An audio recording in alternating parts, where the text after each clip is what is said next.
Right, Austin. Congrats. First Daytona win, and man, you got to celebrate with a big old burnout. Yeah, that was honestly one of the funnest things I've ever done. Like, the crowd was in front of me just going crazy. I was just holding the bike wide open. I could smell the smoke, and I didn't even know how much I actually had until after doing it for about 10 or 15 seconds, I turned around and looked, and I was like, oh, it's a cloud. So I was like, all right, I need like 5 more seconds to just wide open. So it was sick. Destroyed my tire. I don't really care.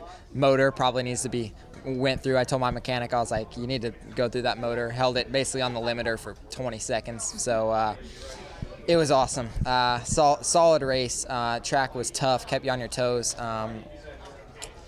It was gnarly, it was beat up, but I actually felt, for as gnarly as it was, I felt pretty comfortable. Was able to keep my lap times pretty solid. Did that big rhythm, the like double, triple, and then it's like, I guess it would be like 5. You go table, over single, over table. Was able to do that every lap. So it was nothing negative, really. How hard was it to stay consistent through there?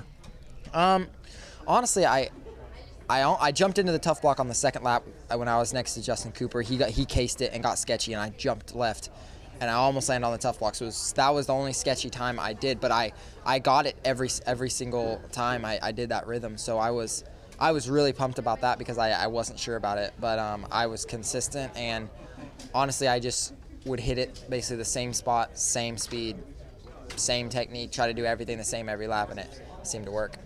Everything seems to be clicking for you right now. It's clicking. It's all based on my starts. At this point, I don't want to say that I can't be hole shotted, but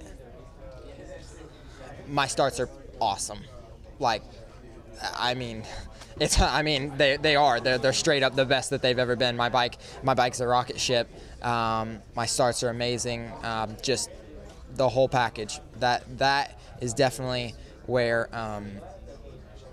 just these great finishes have come, and even today I got the hole shot, but messed up in the second turn and got passed back to third. So I was like, all right, well, made my life a little bit harder, but I was just like, all right, just pick them off, don't do anything stupid, and got him, and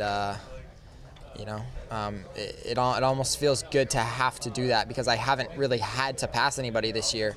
It's always been hole shots, and so I almost liked it. I almost enjoyed having to pass guys so that if I do get a bad start, then I won't, I won't flip out because I'm back in the pack. Like, just take your time, get by the guys, and just move forward.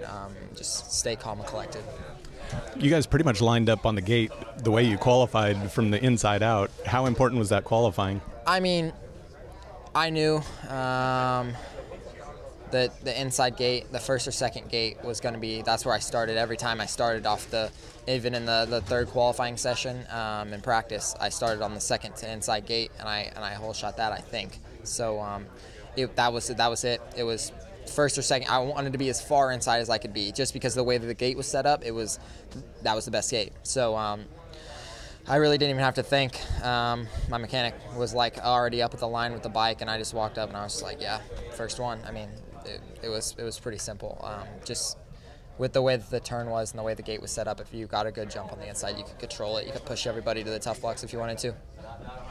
It was interesting to me with the way you guys were cutting tires. Normally we don't see teams do much with cutting or modifications on tires.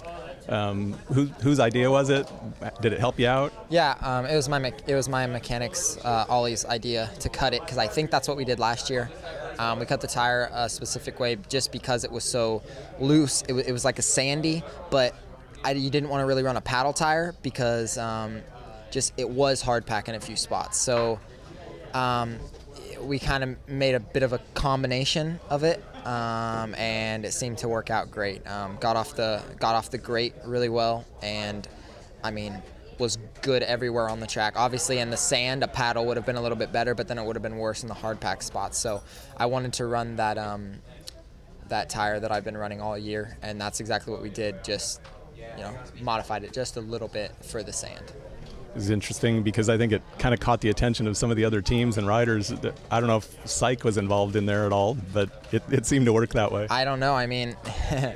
All the other teams, and they have the same access to do all that stuff as we do. We just, honestly, I don't even think that I knew that they were doing that to my tire until when after the race, whenever I looked at it, because I wanted to see how much I burnt off of it, like I wanted from the burnout, I wanted to see how my tire was, and it was just, and I was like, this is cut a little bit. I was like, they changed something, but I mean, that's what I ran last year, I'm pretty sure, and it worked out this year. Well, good job, and we'll see you next week. See you next week.